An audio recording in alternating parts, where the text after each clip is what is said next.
بسم اللہ الرحمن الرحیم من کفر باللہ من بعد ایمانہ الا من اکرہ وقلبہ مطمئن بالایمان ولکن من شرح بالکفر صدرا فعلیہم غضب من اللہ ولہم عذاب عظیم۔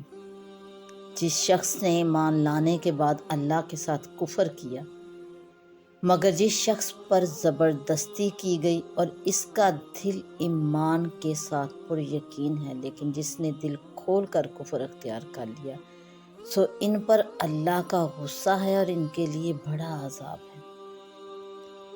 ایمان لانے کے بعد مرتد ہو جانے کی سزا، جس سے زبردستی کلمہ کفر کہلایا جائے۔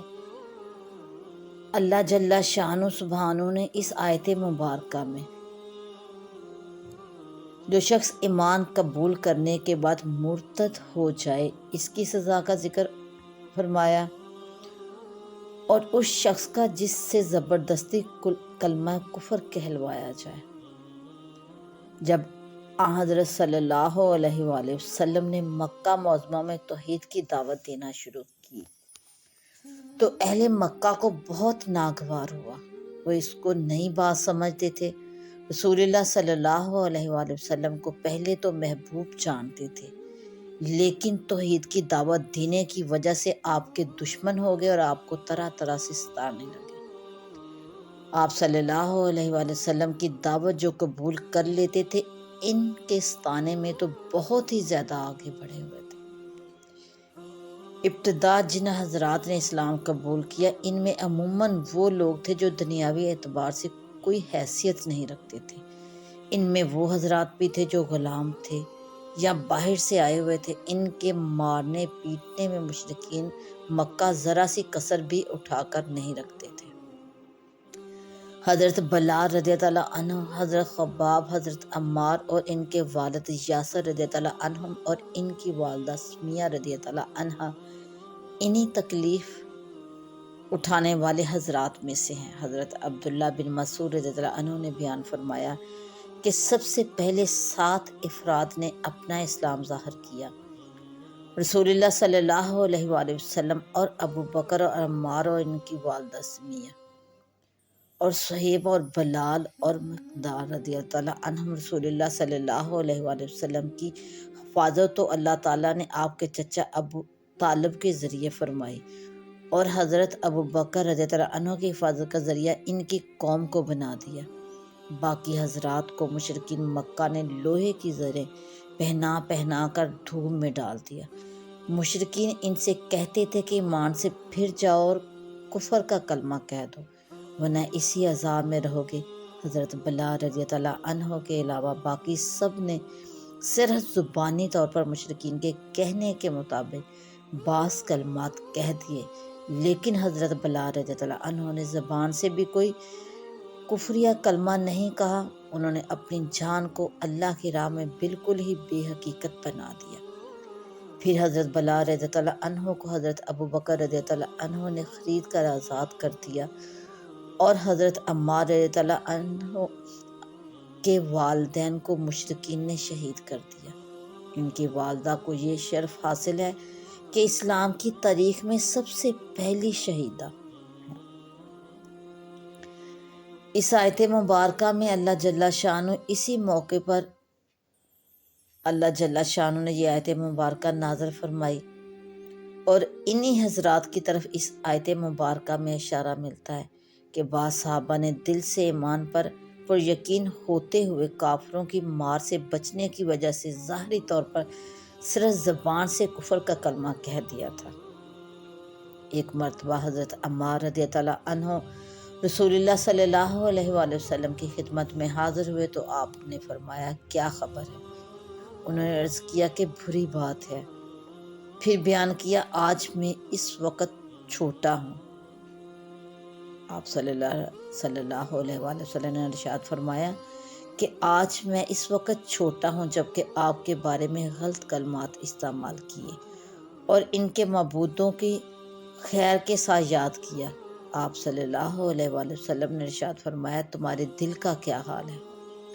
عرض کیا، دل تو ایمان کے ساتھ پر یقین ہے۔ فرمایا، اگر وہ لوگ پھر ایسی تکلیف دینے لگے تو پھر ایسے کلمات کہہ دینا۔ اس پر آیت کریمہ الا من اکرہ وقلب مطمئن بالایمان نازل ہوئی۔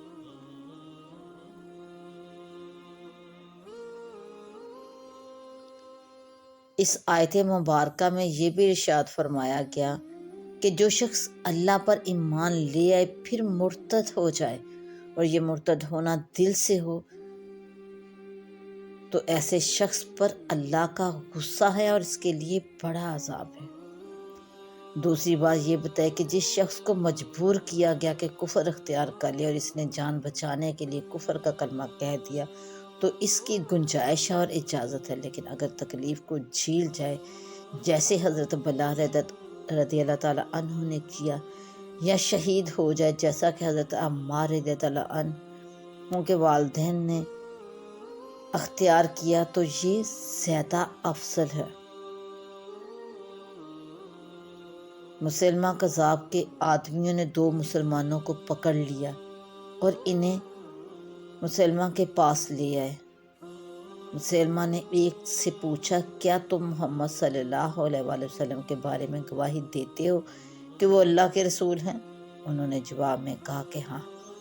پھر اس نے پوچھا کیا تم محمد کے بارے میں یہ گواہی دیتے ہو کہ وہ اللہ کے رسول ہیں؟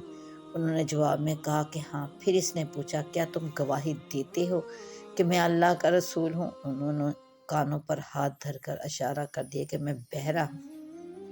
اس پر مسلمہ نے ان کو قتل کر دیا۔ پھر دوسرے سے اسی طرح سوال کیا کہ کیا تم گواہی دیتے ہو کہ محمد اللہ کے رسول ہیں؟ انہوں نے کہا کہ ہاں۔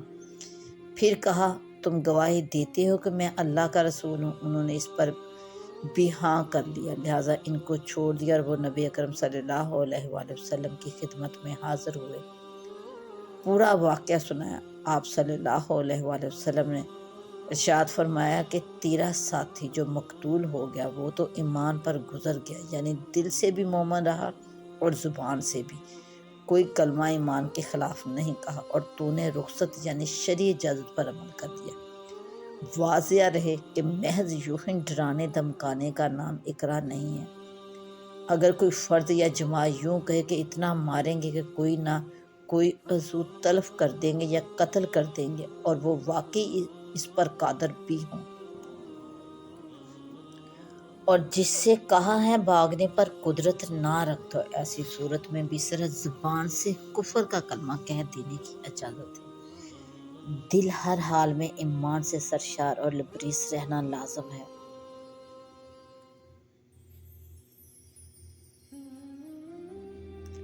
عبداللہ بن ابی سرح جن کا ذکر اوپر ہوا، یہ حضرت عثمان بن عفان رضی اللہ عنہ کے رضاعی بھائی تھے۔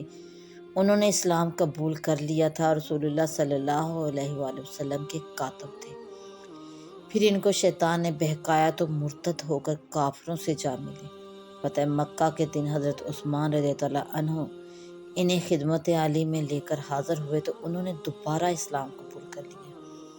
گو وہ بعد میں مسلمان ہو گئے، لیکن آیت شریفہ میں جو وَلَٰكِن مَّن شَرَحَ بِالْكُفْرِ صَدْرًا فرمایا، اس کا مضمون اور اس کا حکم تا ابداً باقی ہے۔ جو شخص پہلے ہی سے دل سے کافر ہو یا اسلام قبول کرنے کے بعد دل سے کفر اختیار کر لے، اس پر اللہ تعالیٰ کا غصہ ہے اور آخرت میں اس کے لیے بڑا عذاب ہے۔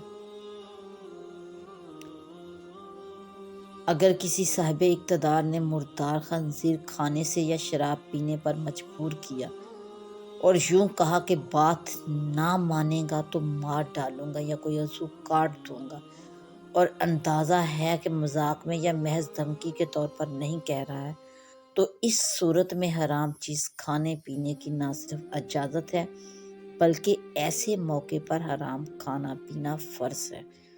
اگر حرام نہ کھایا اور زبردستی کرنے والے نے قتل کر دیا تو دونوں گناہ گار ہوں گے۔ اگر کوئی شخص یوں کہے کہ فلاں مسلمان کو قتل کر دو ورنہ تمہیں قتل کر دیں گے، تو اس کی وجہ سے کسی مسلمان کو قتل کرنا حلال نہیں۔ ذالک بأنہم استحبوا الحیاۃ الدنیا علی الآخرہ وأن اللہ لا یہدی القوم الکافرین۔ یہ اس وجہ سے ہے کہ انہوں نے دنیا والی زندگی کو آخرت کے مقابلے میں محبوب رکھا، اور بلا شبہ اللہ کافروں کو ہدایت نہیں دیتا۔ اللہ جل شانہ نے اس آیت مبارکہ میں ذالک بأنہ مستحب الحیات الدنیا علی الآخرہ اپنے غصے کا اظہار کیا، اور اللہ جل شانہ کا یہ غصہ کہ انہوں نے دنیا والی زندگی کو آخرت والی زندگی پر ترجیح دی۔ اصل بات یہ کہ اسلام کو سچا جاننے کے باوجود اسلام قبول نہ کرنا یا اسلام قبول کر کے دوبارہ کفر میں چلا جانا، یہ دنیا کی محبت ہی کی وجہ سے ہوتا ہے۔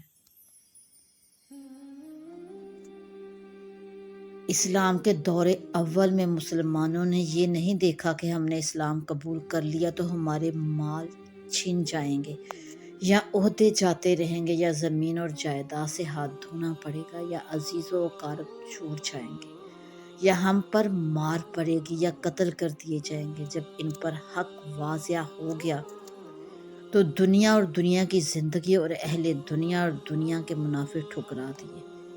اس زمانے میں جن لوگوں نے اسلام قبول نہ کیا اور اس کے بعد بھی جو لوگ اسلام سے بچتے رہے، ان سب کے سامنے دنیاوی جاہ و جلال، مال، عزت اور وقار آتے رہے، اور ان کی وجہ سے اسلام سے منہ موڑ رہے۔ اور اب اس زمانے میں بھی جب کہ اسلام کی حقانیت واضح طور پر سب کے سامنے آ چکی ہے اور اس کے حق ہونے کے اقراری بھی ہیں، پھر بھی قبول نہیں کرتے۔ اس میں بھی وہی جاہ اور مال کی محبت کام کر رہی ہے جو ان کے دلوں میں پیوست ہے۔ جو لوگ اسلام قبول کر لیتے ہیں وہ اپنی آخرت کو ترجیح دیتے ہیں۔ ان کا ضمیر انہیں بتاتا ہے کہ دنیا حقیر ہے جو چند روزہ ہے، اگر تھوڑا سا مال، ذرا سا اقتدار جاتا رہا تو آخرت کی بے انتہا نعمتوں کے سامنے اس کی کوئی حیثیت نہیں۔ جو لوگ اسلام قبول کر کے کافر ہو جاتے ہیں وہ بھی مال یا عورت یا عہدہ کی وجہ سے ایمان کو چھوڑتے ہیں، حقیر دنیا کے لیے اپنی آخرت کو تباہ کر لیتے ہیں۔ بعض جماعتیں جو اپنے آپ کو مسلمان کہتی ہیں، جن میں ختم نبوت کے منکر بھی شامل ہیں، اور نبی اکرم صلی اللہ علیہ وآلہ وسلم کے بعد کسی شخص کو نبی ماننے کی وجہ سے کافر ہیں، یہ لوگ اور ان کے استاد جو انہیں ایمان پر جمنے نہیں دیتے، جو ایمان کے دلوں سے ایمان کھرچنے کا ان کو طریقہ سکھا رہے ہیں، یہ سب مال، جاہ اور عورتوں کی پیشکش کرتے رہتے ہیں اور دنیا سے محبت کرنے والوں کو اپنی طرف کھینچتے رہتے ہیں۔ یہ دنیا بہت بڑا وبال ہے۔ اس لیے اللہ جل شانہ نے آیت مبارکہ کے آخر میں ارشاد فرمایا وَأَنَّ اللَّهَ لَا يَهْدِي الْقَوْمَ الْكَافِرِينَ کہ بے شک اللہ جل شانہ کافر قوم کو ہدایت نہیں فرماتے۔ جب دنیا کی وجہ سے کفر اختیار کر لیا تو اب اللہ سبحانہ تعالیٰ کی طرف سے بھی ہدایت نہ ہوگی۔ اولئک الذین طبع اللہ علی قلوبہم وسمعہم وابصارہم واولئک هم الغافلون۔ یہ وہ لوگ ہیں جن کے دلوں پر اور کانوں پر اور آنکھوں پر اللہ نے مہر لگا دی، اور یہ لوگ واقعی غافل ہیں۔ اس کے بعد پھر اللہ جل شانہ نے ارشاد فرمایا کہ اولئک الذین طبع اللہ علی قلوبہم وسمعہم وابصارہم کہ یہ وہ لوگ ہیں جن کے دلوں پر اور کانوں پر اور آنکھوں پر اللہ نے مہر لگا دی، کفر پر اصرار کرتے رہے، ہدایت سے دور ہوتے چلے گئے، تو ان کے دلوں، کانوں اور آنکھوں پر اللہ کی طرف سے مہر لگ گئی۔ وَأُولَئِكَ هُمُ الْغَافِلُونَ اور یہ وہ لوگ ہیں جو بالکل ہی غافل ہیں۔ ان کی غفلت نے ان کو ڈبو دیا، دنیا میں ایمان سے محروم رہے اور آخرت میں ابدی نعمتوں سے محروم ہوں گے۔ لا جرم انہم فی الآخرۃ هم الخاسرون لازمی بات ہے کہ آخرت میں یہ لوگ تباہ کاروں میں سے ہوں گے۔ جرم انہم فی الآخرۃ هم الخاسرون یہ بات لازمی ہے کہ یہ لوگ آخرت میں بالکل ہی تباہ ہوں گے۔ نہ صرف یہ کہ جنت سے محروم ہوں گے جس کا ایمان والوں سے وعدہ ہے، بلکہ دوزخ کے دائمی عذاب میں داخل کر دیے جائیں گے۔ ظاہر ہے کہ یہ سب بڑی تباہ کاری ہے۔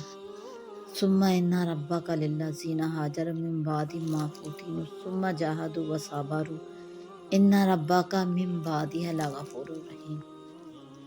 پھر بے شک آپ کا رب ایسے لوگوں کے لیے جنہوں نے فتنہ میں ڈالے جانے کے بعد ہجرت کی، پھر جہاد کیا اور ثابت قدم رہے، تو بلا شبہ آپ کا رب ان چیزوں کے بعد بخشنے والا، رحم فرمانے والا ہے۔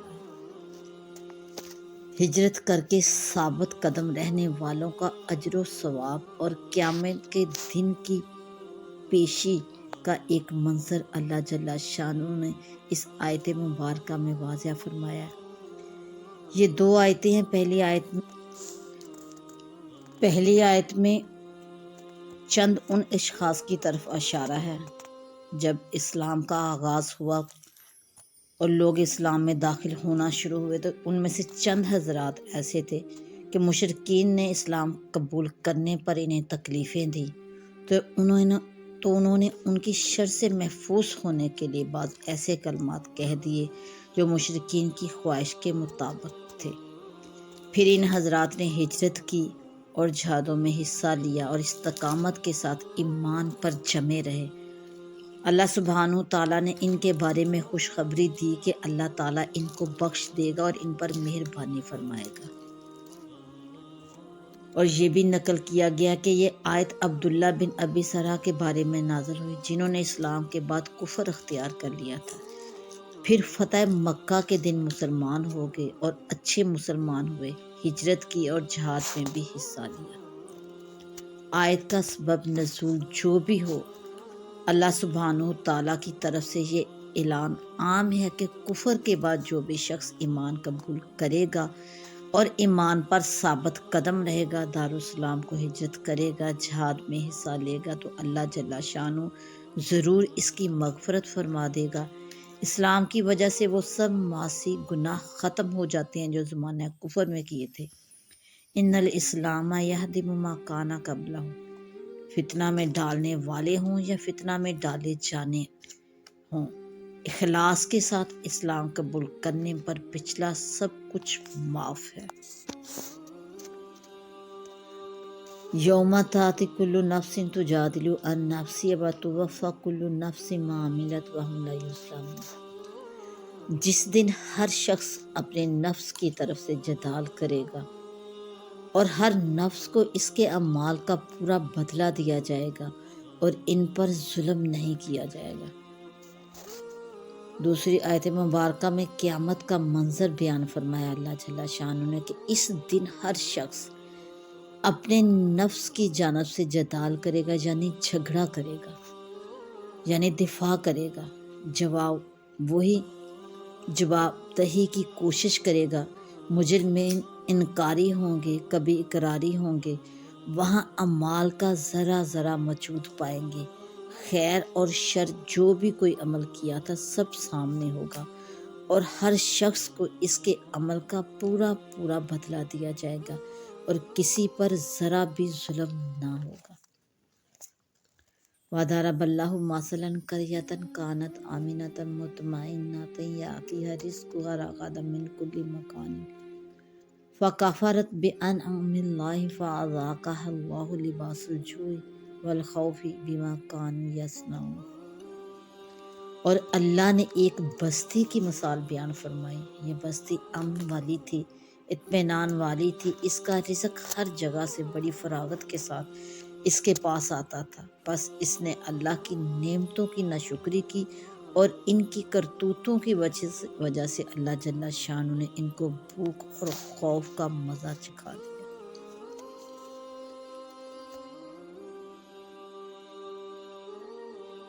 تأتی کل نفس تجادل عن نفسها وتوفی کل نفس ما عملت وهم لا یظلمون۔ جس دن ہر شخص اپنے نفس کی طرف سے جدال کرے گا اور ہر نفس کو اس کے اعمال کا پورا پورا بدلہ دیا جائے گا اور ان پر ظلم نہیں کیا جائے گا۔ اس آیت مبارکہ میں اللہ جل شانہ قیامت کا منظر بیان فرما رہے ہیں کہ جب قیامت کا وہ ہولناک دن آئے گا جس کا وقت تقریباً اس دن 50,000 سال کے برابر وہ دن ہوگا۔ تو اللہ جل شانہ اس آیت مبارکہ میں ارشاد فرما رہے ہیں کہ اس دن ہر شخص اپنے نفس کی جانب سے جدال کرے گا، یعنی جھگڑا کرے گا، یعنی دفاع کرے گا، جواب دہی کی کوشش کرے گا۔ مجرمین انکاری ہوں گے، کبھی اقراری ہوں گے۔ وہاں اعمال کا ذرہ ذرہ موجود پائیں گے، خیر اور شر جو بھی کوئی عمل کیا تھا سب سامنے ہوگا، اور ہر شخص کو اس کے عمل کا پورا پورا بدلہ دیا جائے گا، اور کسی جان پر ذرا بھی ظلم نہ ہوگا۔ وَضَرَبَ اللَّهُ مَثَلًا قَرْيَةً كَانَتْ آمِنَةً مُطْمَئِنَّةً يَأْتِيهَا رِزْقُهَا رَغَدًا مِنْ كُلِّ مَكَانٍ فَكَفَرَتْ بِأَنْعُمِ اللَّهِ فَأَذَاقَهَا اللَّهُ لِبَاسَ الْجُوعِ وَالْخَوْفِ بِمَا كَانُوا يَصْنَعُونَ۔ اور اللہ نے ایک بستی کی مثال بیان فرمائی۔ یہ بستی امن والی تھی، اطمینان والی تھی، اس کا رزق ہر جگہ سے بڑی فراغت کے ساتھ اس کے پاس آتا تھا، بس اس نے اللہ کی نعمتوں کی ناشکری کی، اور ان کے کرتوتوں کی وجہ سے اللہ نے ان کو بھوک اور خوف کا مزہ چکھا دیا۔ اللہ جل شانہ اس آیت مبارکہ میں ایک ایسی بستی کا تذکرہ فرما رہے ہیں جسے اللہ جل شانہ سبحانہ نے خوب نعمتیں دے رکھی تھی، پھر ناشکری کی وجہ سے ان کی نعمتیں اللہ جل شانہ نے چھین لی۔ بعض مفسرین نے فرمایا کہ آیت میں کسی خاص بستی کا ذکر نہیں ہے، اللہ جل شانہ نے ایک عمومی مثال بیان فرمائی ہے، اور اس سے اہل مکہ کو تنبیہ کرنا مراد ہے اور ڈرانا مقصد ہے، اور مطلب یہ ہے کہ بہت سی بستیاں ایسی گزر چکی ہیں جو امن اور اطمینان سے رہتی تھی، اس کے رہنے والوں کی زندگی خوب اچھے طریقے پر گزرتی تھی، ہر جگہ سے ان کے پاس رزق پہنچتا تھا، لیکن انہوں نے اللہ کی نعمتوں کی قدر نہ کی، نعمتوں کی ناشکری کی، کفر پر جمے رہے، ان کے پاس جو رسول آیا اس کو جھٹلا دیا۔ ان کی ان سب حرکتوں کی وجہ سے انہیں عذاب نے پکڑ لیا۔ یہ عذاب بھوک کا بھی تھا، خوف کا بھی۔ جن بستیوں کے ساتھ یہ معاملہ ہوا ان میں سے کسی بھی بستی کا حال سامنے رکھ لو اور اس سے عبرت حاصل کر سکتے ہیں۔ بعض حضرات نے ارشاد فرمایا کہ بستی سے خود مکہ معظمہ ہی مراد ہے۔ اللہ سبحانہ تعالیٰ نے رسول اللہ صلی اللہ علیہ وآلہ وسلم کو مبعوث فرمایا، اس میں آپ انہی میں سے تھے۔ نسب کے اعتبار سے آپ قریشی اور ہاشمی تھے، جن کی مکہ معظمہ میں بات چلتی تھی، اور آپ مکہ معظمہ کے رہنے والوں میں سے بھی تھے۔ مکہ والوں پر اللہ تعالیٰ کا بڑا انعام تھا کہ امن اور چین اور اطمینان سے رہتے اور زندگی گزارتے تھے۔ عرب کے قبائل آپس میں لڑتے رہتے تھے، لیکن حرم کی وجہ سے اہل مکہ پر کوئی حملہ آور نہیں ہوتا تھا۔ اس بات کو سورہ عنکبوت میں بھی اللہ جل شانہ نے یوں ارشاد فرمایا، اولم یروا انا جعلنا حرما آمنا ویتخطف الناس من حولہم، کیا انہوں نے نہیں دیکھا کہ ہم نے حرم کو امن والا بنایا ہے اور ان کے گرد و پیچھ سے لوگوں کو اچک لیا جاتا ہے۔ اہل مکہ کے لیے کھانے پینے کی فراوانی بھی خوب تھی، ہر طرف سے ان کے پاس رزق آتا تھا، خوب کھاتے پیتے اور پہنتے تھے۔ اس کو سورہ قصص میں یوں اللہ جل شانہ نے ارشاد فرمایا، اولم نمکن لہم حرما آمنا، کیا ہم نے ان کو امن و ایمان والے حرم میں جگہ نہیں دی جہاں ہر قسم کے پھل کھچے چلے آتے ہیں جو ہمارے پاس سے کھانے کو ملتے ہیں، لیکن ان میں سے اکثر لوگ نہیں جانتے۔ رسول اللہ صلی اللہ علیہ وآلہ وسلم نے اہل مکہ کو توحید کی دعوت دی تو انہوں نے آپ کو جھٹلایا، آپ کی نبوت کے ماننے سے انکاری ہوئے، اور آپ کو طرح طرح سے ستانے اور دکھ دینے لگے، اور آپ کو مکہ معظمہ چھوڑنے اور ہجرت کرنے پر مجبور کر دیا۔ اللہ تعالیٰ کی نعمتوں کی قدر نہ کی، اللہ کے نبی کو ستایا اور اس شہر سے نکلنے پر مجبور کیا۔ جو آپ کا وطن اصلی اور وطن عزیز تھا، بلکہ آپ کے اجداد حضرت ابراہیم و اسماعیل علیہ السلام کا آباد کیا ہوا تھا۔ جب آپ مکہ معظمہ چھوڑ کر تشریف لے گئے اور مدینہ منورہ میں قیام پذیر ہوئے، تب بھی اہل مکہ نے اپنی دشمنی جاری رکھی۔ آپ نے ان کے لیے بد دعا کر دی اور عرب قبائل جو مسلمان ہو گئے ان سے فرما دیا کہ اہل مکہ کو غلہ نہ دے۔ 7 سال تک بھوک کی تکلیف میں مبتلا ہوئے، یہاں تک کہ مردار چیزیں، مرے ہوئے کتے، جلی ہوئی ہڈیاں کھانے پر مجبور ہوئے۔ استغفر اللہ۔ اور آسمان کی طرف دیکھتے تھے تو بھوک کی وجہ سے ایسا نظر آتا تھا جیسے آسمان تک دھواں ہی دھواں ہے۔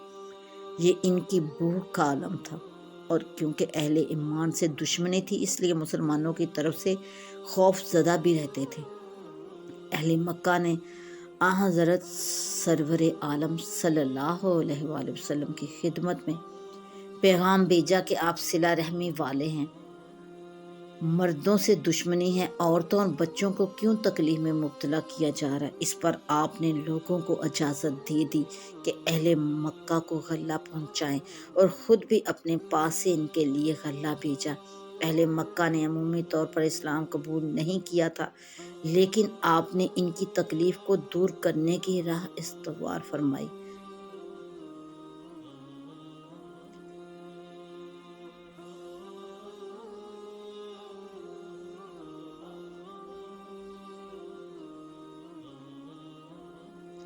اس آیت مبارکہ میں مکہ معظمہ کو بطور مثال پیش فرمایا۔ اللہ جل شانہ نے اور دوسرے شہروں کو تنبیہ کی کہ دیکھو، جب نعمتوں کی ناشکری اور رسول اللہ صلی اللہ علیہ وآلہ وسلم کی تکذیب کی وجہ سے اہل مکہ کا ایسا حال ہوا جو بیت اللہ کے پاس رہتے تھے اور مسجد حرام کی خدمت کرنے والے تھے، تو تم پر بھی عذاب آ سکتا ہے۔ کفر سے اور کفران نعمت سے توبہ کرو اور ایمان لا کر اللہ کے سچے پکے بندے بن جاؤ۔ آیت کریمہ سے معلوم ہوا کہ نعمتوں کی ناشکری نعمتوں کے زوال کا سبب بن جاتی ہے۔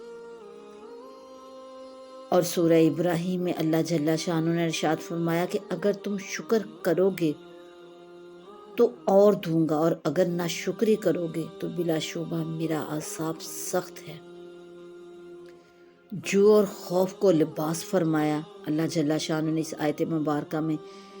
اس کے بارے میں مفسرین نے لکھا کہ یہ لوگ پہلے نعمتوں میں ڈوبے ہوئے تھے، نعمتوں نے انہیں ڈھانپ رکھا تھا۔ اب جب بھوک کی وجہ سے دبلے ہو گئے، ان کا حال بد حال ہو گیا، رنگ متغیر ہو گیا، تو گویا پہلے لباس کے بعد انہوں نے دوسرا لباس اوڑھ لیا۔ اس لیے بھوک اور خوف کو لباس سے تعبیر فرمایا، چونکہ اپنی خوشی سے نہیں اوڑھا تھا، اس لیے اذاق اللہ فرما کر اللہ نے انہیں یہ لباس پہنا دیا۔ اب یہ بات رہ جاتی ہے کہ لباس پہنانے کو چکھانے سے کیوں تعبیر کیا؟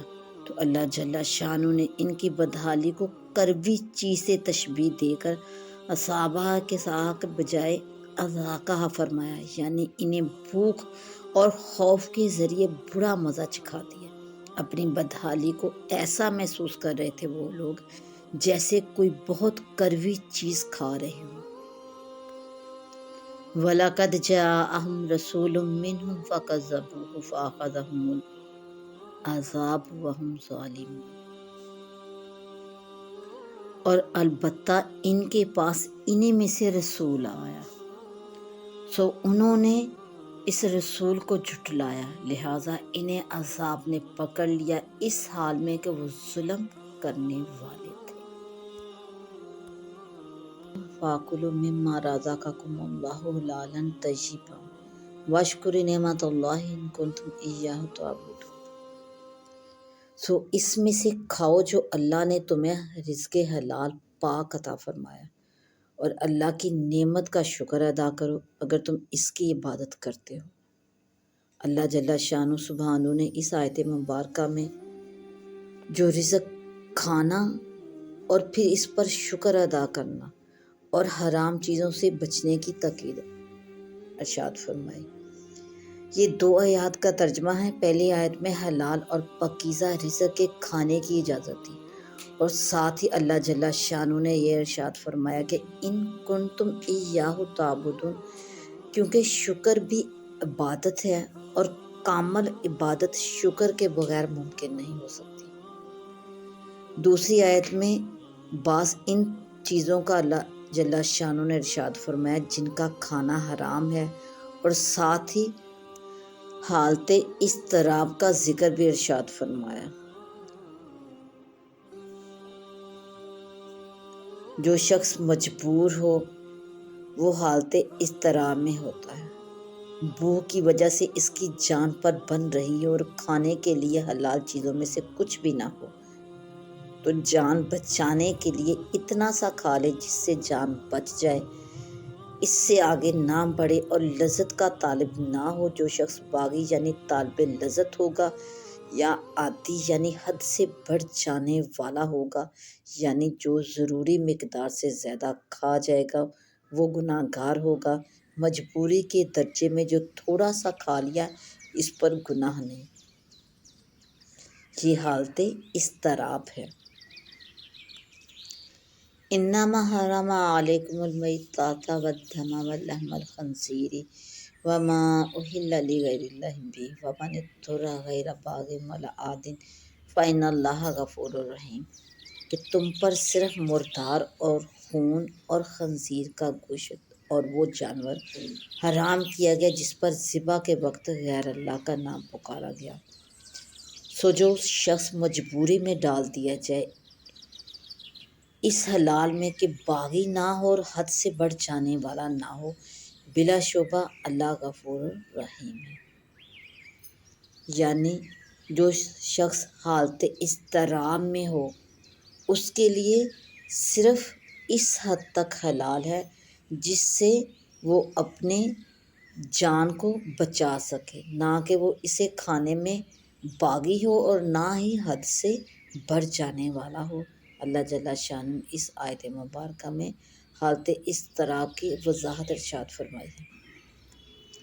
وَلَا تَقُولُوا لِمَا تَصِفُ أَلْسِنَتُكُمُ الْكَذِبَ هَٰذَا حَلَالٌ وَهَٰذَا حَرَامٌ لِتَفْتَرُوا عَلَى اللَّهِ الْكَذِبَ إِنَّ الَّذِينَ يَفْتَرُونَ عَلَى اللَّهِ الْكَذِبَ لَا يُفْلِحُونَ۔ اور جن چیزوں کے بارے میں تمہاری زبانیں جھوٹا دعویٰ کرتی ہیں کہ ان کے بارے میں یوں نہ کہو کہ یہ حلال ہے اور یہ حرام ہے، تاکہ تم اللہ پر جھوٹا افطرا کرو، بلا شبہ جو لوگ اللہ پر جھوٹ باندھتے ہیں وہ فلاح نہیں پائیں گے۔ تحلیل اور تحریم کا اختیار صرف اللہ جل شانہ ہی کو ہے۔ اس آیت مبارکہ میں اللہ جل شانہ نے اس بات کی طرف اشارہ فرمایا۔ مشرکین مکہ کا طریقہ تھا کہ انہوں نے اپنے پاس سے اشیاء کی حلت اور حرمت تجویز کر رکھی تھی۔ جانوروں کی تحلیل و تحریم کے بارے میں بہت سی باتیں ان کی خود کی طے شدہ تھی، جس کا ذکر اللہ جل شانہ نے سورہ انعام کے رکوع نمبر 16 میں اور سورہ مائدہ کے رکوع نمبر 14 میں بیان فرمایا۔ یہاں اس پر تنبیہ فرمائی کہ جن چیزوں کو تم نے خود سے حلال قرار دے رکھا ہے ان کے بارے میں اپنے پاس سے حلال و حرام مت کہو۔ حلال و حرام قرار دینے کا اختیار صرف اور صرف اللہ جل شانہ ہی کو ہے۔ اس کے اختیار کو اپنے لیے استعمال کرو گے تو یہ اللہ تعالیٰ پر بہتان باندھنا ہوگا۔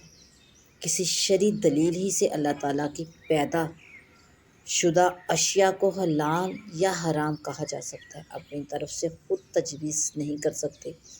جب شرعی دلیل نہیں تو اپنی طرف سے حرام اور حلال تجویز کرنا حرام ہے۔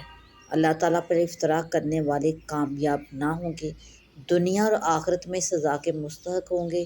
یہ جو دنیاوی زندگی گزار رہے ہیں جس میں طرح طرح سے اللہ کی نافرمانی کرتے ہیں، اور ان میں بعض نافرمانیوں کی وجہ سے جو کوئی لذت یا دنیاوی نفع پہنچ جاتا ہے، یہ چند روزہ ہے، تھوڑا سا عیش ہے، ذرا سی زندگی ہے، اس کے بعد آخرت میں ان لوگوں کے لیے دردناک عذاب ہے جو اللہ تعالیٰ پر تہمت باندھتے ہیں، اس کی پیدا کردہ چیزوں کو اپنی طرف سے حلال اور حرام قرار دیتے ہیں۔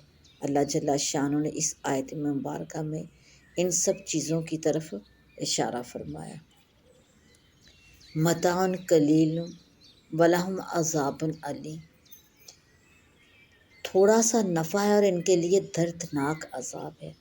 اللہ جل شانہ اس آیت مبارکہ میں ارشاد فرما رہے ہیں کہ ان کے اس افطراء پر انہیں دنیا کی لذت اور آرام اور عیش کا بہت تھوڑا سا نفع ہے، کم وقت کے لیے، کیونکہ یہ دنیا فانی ہے، عارضی ہے، اور اس کے بدلے میں جو انہیں آخرت میں عذاب پہنچے گا وہ دائمی ہے اور ہمیشہ کے لیے ہے۔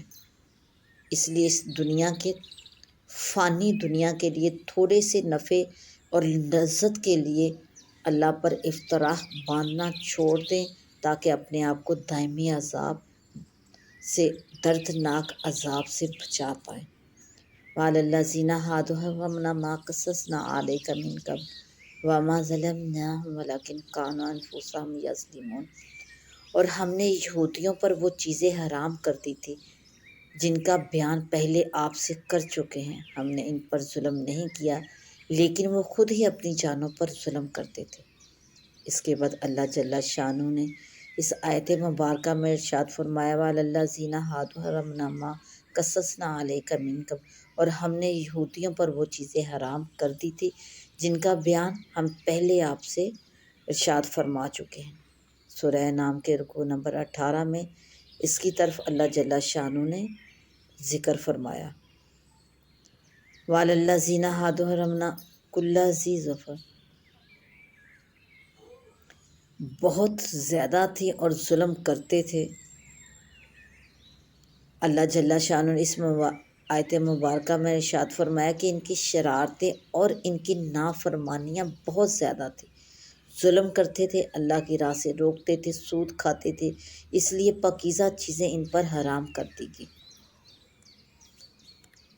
ثم ان ربک للذین عملوا السوء بجہالۃ ثم تابوا من بعد ذلک واصلحوا ان ربک من بعدہ لغفور رحیم، پھر بے شک آپ کا رب ان لوگوں کے لیے جنہوں نے جہالت سے برے کام کیے پھر اس کے بعد توبہ کر لی اور اعمال درست کر لیے، تو بے شک آپ کا پروردگار ان کے بعد ضرور مغفرت فرمانے والا ہے، رحم فرمانے والا ہے۔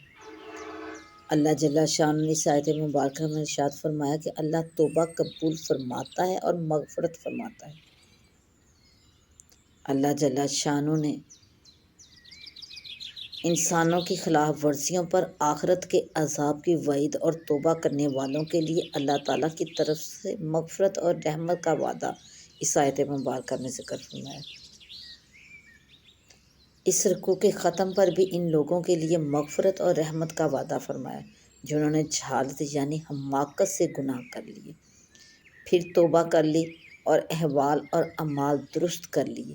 اگر کوئی کافر اور مشرک بھی توبہ کر لے اور ایمان لے آئے، اس کا بھی سب کچھ معاف کر دیا جاتا ہے۔ یہ اللہ تعالیٰ جل شانہ سبحانہ کی شان غفاریت ہے۔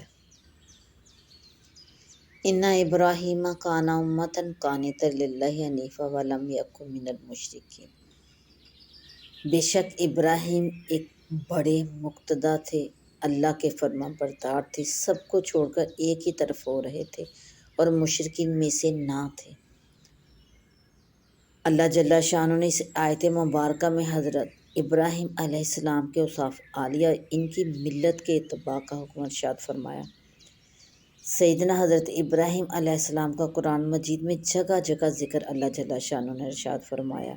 انہوں نے اللہ کی راہ میں بڑی تکلیفیں اٹھائیں، توحید کی دعوت دینے اور شرک کی تردید کرنے کی وجہ سے انہیں آگ تک میں ڈالا گیا اور اللہ تعالیٰ جل شانہ نے ان کو اپنی خاص رحمت سے نواز دیا۔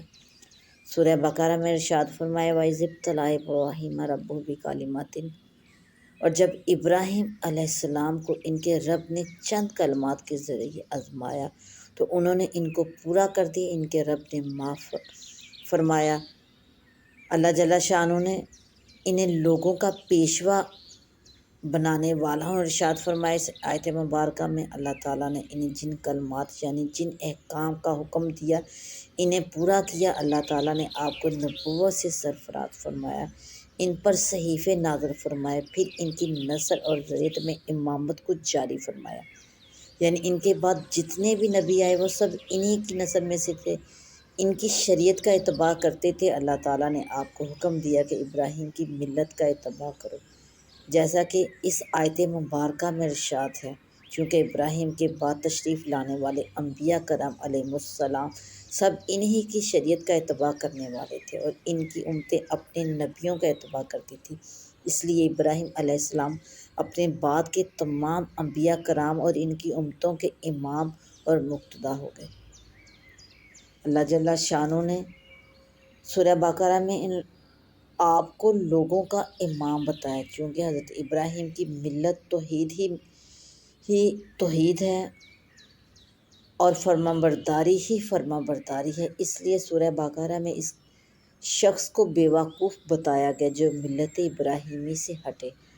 اللہ جل شانہ نے ارشاد فرمایا وَمَن يَرْغَبُ عَن مِّلَّةِ إِبْرَاهِيمَ إِلَّا مَن سَفِهَ نَفْسَهُ وَلَقَدِ اصْطَفَيْنَاهُ فِي الدُّنْيَا، اور ملت ابراہیمی سے وہی روگردانی کرے گا جس نے اپنے نفس کو احمق بنایا، اور بے شک ہم نے ان کو دنیا میں منتخب کر لیا اور وہ آخرت میں صالحین میں سے ہیں۔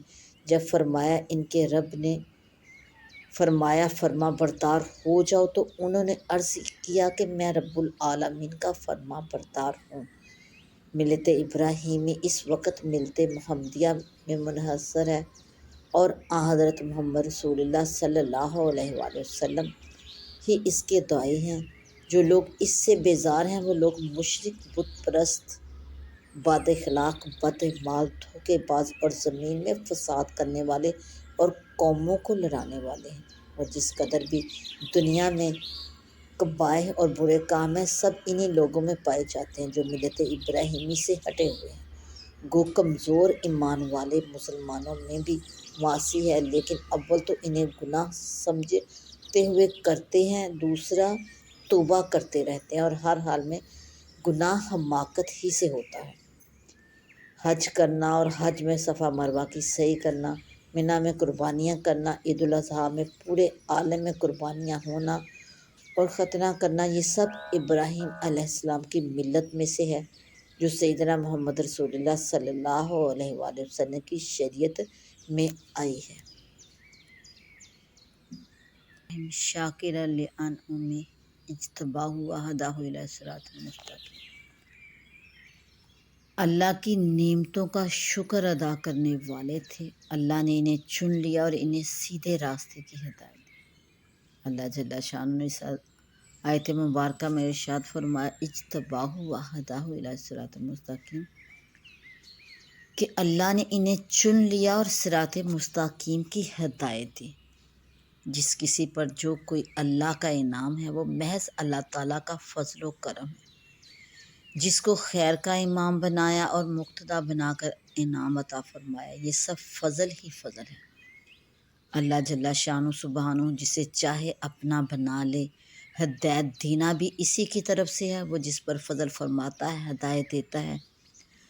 سورہ حج میں اللہ جل شانہ نے ارشاد فرمایا اللہ یصطفی من الملائکۃ رسلا ومن الناس، اللہ منتخب فرماتا ہے فرشتوں میں سے احکام پہنچانے والے اور انسانوں میں سے بھی۔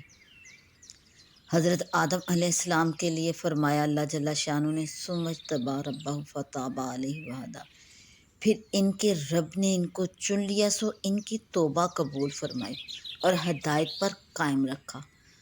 حضرت یوسف علیہ السلام کے بارے میں اللہ جل شانہ نے ارشاد فرمایا وَكَذَلِكَ يَجْتَبِيكَ رَبُّكَ وَيُعَلِّمُكَ مِن تَأْوِيلِ الْأَحَادِيثِ، اور اسی طرح تیرا رب تجھے چن لے گا اور تجھے خوابوں کی تعبیر کا علم عطا فرمائے گا۔ حضرت موسیٰ علیہ السلام سے خطاب کر کے اللہ جل شانہ نے قرآن پاک میں ارشاد فرمایا یا موسیٰ انی اصطفیتک برسالتی و بکلامی، کہ اے موسیٰ میں نے تمہیں لوگوں کے مقابلے میں اپنی پیغمبری اور ہم کلامی کے ساتھ چن لیا۔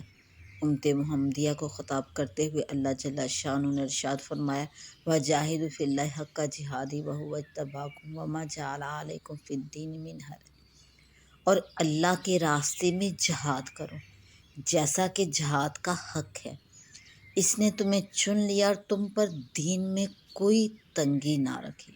اللہ تعالیٰ سبحانہ پر کسی کا کچھ واجب نہیں، جس کو جو کچھ عطا فرمایا یہ سب اس کا کرم ہے، کسی کو دینی مقتدا بنایا یا کوئی دنیاوی عہدہ عنایت فرمایا، یہ سب اللہ جل شانہ کا فضل ہے، کرم ہے۔ وہ جسے چاہتا ہے اپنے فضل و کرم سے خاص لیتا ہے، تو عز من تشاء و تذل من تشاء، جسے چاہتا ہے اپنے فضل اور رحمت سے عزت عطا فرماتا ہے، اور جسے چاہتا ہے اس کی بد عملیوں کی وجہ سے اسے ذلت نصیب ہوتی ہے۔ وَآتَيْنَاهُ فِي الدُّنْيَا حَسَنَةً وَإِنَّهُ فِي الْآخِرَةِ لَمِنَ الصَّالِحِينَ۔ اور اللہ جل شانہ نے اس آیت مبارکہ میں ارشاد فرمایا، ہم نے انہیں دنیا میں خوبیاں دی اور بلا شبہ وہ آخرت میں صالحین میں سے ہوں گے۔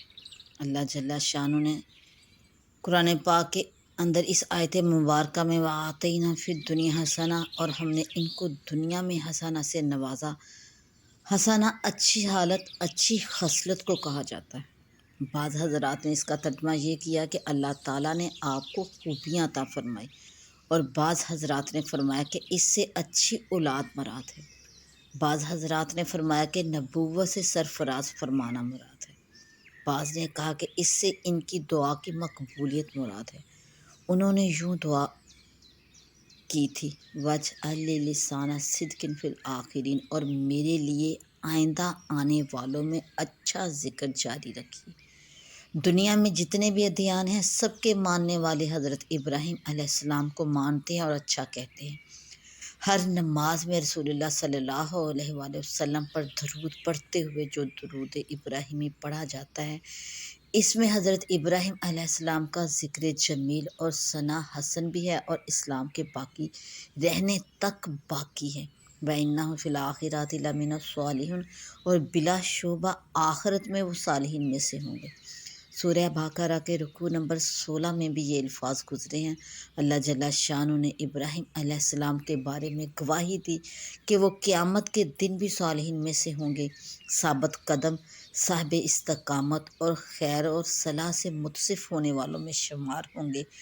وہاں بھی ان کی رفت عیاں ہوگی۔ رسول اللہ صلی اللہ علیہ وآلہ وسلم نے ارشاد فرمایا کہ قیامت کے دن لوگ قبروں سے ننگے اٹھائے جائیں گے، تو سب سے پہلے حضرت ابراہیم علیہ السلام کو کپڑے پہنائے جائیں گے، اور رسول اللہ صلی اللہ علیہ وآلہ وسلم نے ارشاد فرمایا کہ سب سے پہلے ابراہیم کو کپڑے پہنائے جائیں گے۔ اللہ تعالیٰ کا فرمان ہوگا کہ میرے خلیل کو کپڑے پہناؤ، اس لیے جنت کے 2 سفید کپڑے لائے جائیں گے، وہ انہیں پہنائے جائیں گے، پھر اس کے بعد مجھے کپڑے پہنائے جائیں گے۔ ثم اوحینا الیک ان اتبع ملۃ ابراہیم حنیفا وما کان من المشرکین، اور پھر ہم نے آپ کی طرف وحی بھیجی کہ ابراہیم کی ملت کا اتباع کیجیے، جو سب کو چھوڑ کر ایک طرف ہو رہے تھے اور وہ مشرکین میں سے نہ تھے۔ انما جعل السبت علی الذین اختلفوا فیہ وان ربک لیحکم بینہم یوم القیامۃ فیما کانوا فیہ یختلفون۔ ہفتے کے دن کی تعظیم انہی لوگوں پر لازم کی گئی تھی جنہوں نے اس میں اختلاف کیا، اور بلا شبہ آپ کا رب قیامت کے دن ان کے درمیان ان چیزوں کے بارے میں ضرور فیصلہ فرما دے گا جس میں وہ اختلاف کرتے تھے۔ سنیچر کے دن کی تعظیم یہودیوں پر لازم تھی۔ دنیا میں جو حضرت ابراہیم علیہ السلام پر اللہ تعالیٰ نے انعام فرمایا، آخرت میں جو ان کا مرتبہ ہوگا، اس کا ذکر کرنے کے بعد اللہ جل شانہ نے اس آیت مبارکہ میں انما جعل السبت علی الذین اختلفوا فیہ فرمایا۔ سنیچر کے دن کو کہتے ہیں سبت۔ بنی اسرائیل یعنی یہودیوں کو حکم دیا گیا تھا کہ سنیچر کے دن کی تعظیم کریں۔ اس دن انہیں مچھلیاں پکڑنے کی ممانعت تھی۔ انہوں نے خلاف ورزی کی اور مچھلیوں کا شکار کیا اور کچھ ہیلے تراش لیے، جس پر وہ بند بنا دیے گئے، جس کا ذکر سورہ بقرہ کے رکوع نمبر 8 میں اور سورہ اعراف میں ہے۔ یہودیوں پر یہ حالت، اس قسم کی جہالت سوار ہو چکی تھی کہ وہ جس دین پر چلتے تھے اس کو دین ابراہیم کا دین بتا دیتے تھے۔ یہ ان کی اس وقت کی حالت تھی، اور ساتھ ہی یہ بھی کہہ دیتے کہ حضرت ابراہیم یہودی تھے، اور جو چیزیں ان پر حرام کی گئی تھی ان کے بارے میں کہتے تھے کہ حضرت ابراہیم علیہ السلام کی شریعت میں بھی یہ چیزیں حرام تھیں۔ اللہ جل شان و سبحانہ نے ان کی تردید فرما کر سنیچر کے دن کی تعظیم کا جو یہودیوں کو حکم دیا گیا تھا وہ حضرت ابراہیم علیہ السلام کی شریعت میں نہ تھا۔ ان کے بعد یہودیوں پر جیسے بعض چیزیں حرام کر دی گئی تھیں، اسی طرح سنیچر کی تعظیم کا حکم بھی دیا گیا تھا۔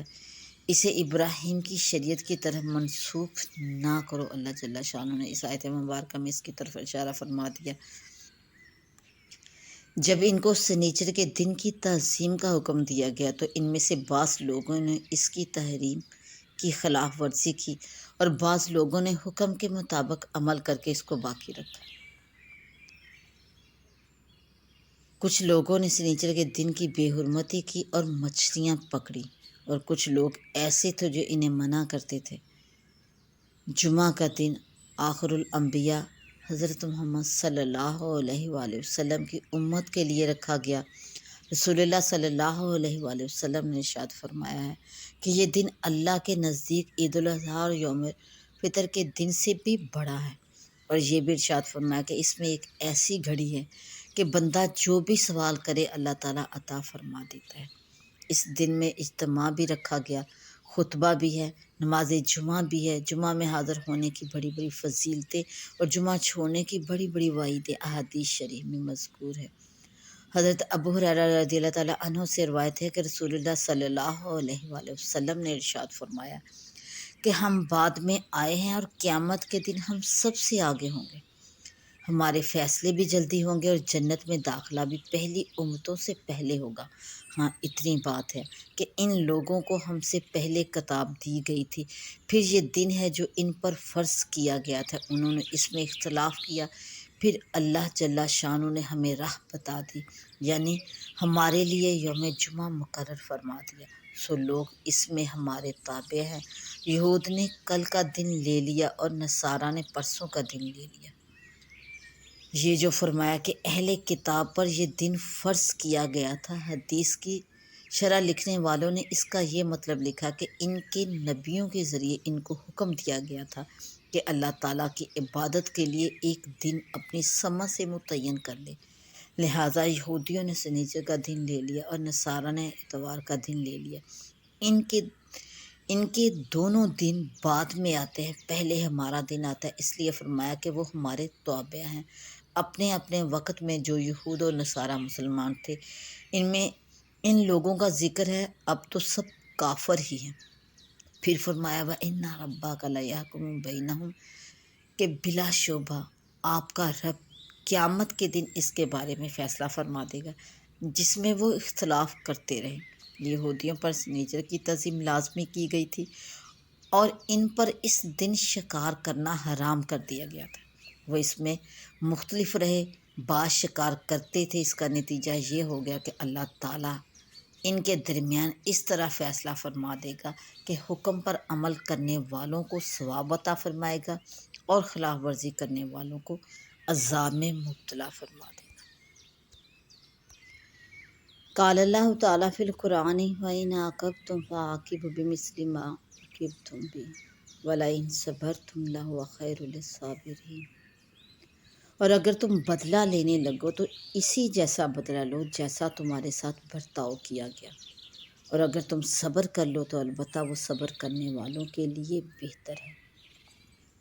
اللہ جل شانہ نے اس آیت مبارکہ میں بدلہ لینے کے اصول اور صبر کرنے کی فضیلت کو بیان فرمایا۔ ان آیات میں بدلہ لینے کا اصول بتایا گیا ہے اور صبر کی فضیلت بتائی ہے، اور متقین اور محسنین کے بارے میں اللہ جل شانہ نے ارشاد فرمایا ان اللہ مع الصابرین۔ اس آیت مبارکہ کا شان نزول کچھ اس طرح سے ہے کہ غزوہ احد میں یہ آیت شہدائے احد کے بارے میں نازل ہوئی، اور غزوہ احد میں جو مسلمان شہید ہوئے کافروں نے ان کے ناک کان کاٹ دیے تھے اور پیٹ بھی چاک کر دیے تھے۔ جب مسلمانوں نے یہ حال دیکھا تو کہنے لگے کہ اگر اللہ تعالیٰ نے آئندہ ہمیں ان پر غلبہ دے دیا تو ہم بھی ان کے مقتولین کے ساتھ ناک کان کاٹنے کا معاملہ کریں گے، اور وہ معاملہ کریں گے جو اہل عرب میں سے کسی نے کسی کے ساتھ نہ کیا ہو۔ انہی شہداء میں آپ صلی اللہ علیہ وآلہ وسلم کے چچا حضرت حمزہ بن عبد المطلب بھی تھے۔ ان کے بھی ناک کان کاٹے گئے تھے۔ آپ صلی اللہ علیہ وآلہ وسلم نے انہیں دیکھ کر فرمایا کہ اگر آئندہ اللہ نے مجھے کامیابی دی، یعنی کافروں پر غلبہ دیا، تو حمزہ کا بدلہ ان کے 70 آدمیوں کے ناک کان کاٹ کر دیں گے۔ اس پر اللہ سبحانہ جل شانہ نے اس آیت مبارکہ میں ارشاد فرمایا وَإِنْ عَاقَبْتُمْ فَعَاقِبُوا بِمِثْلِ مَا عُوقِبْتُمْ بِهِ، کہ اگر تمہیں بدلہ لینا ہو تو اسی جیسا بدلہ لے سکتے ہو جیسا کہ تمہارے ساتھ زیادتی کی گئی، بدلے میں زیادتی کرنا جائز نہیں۔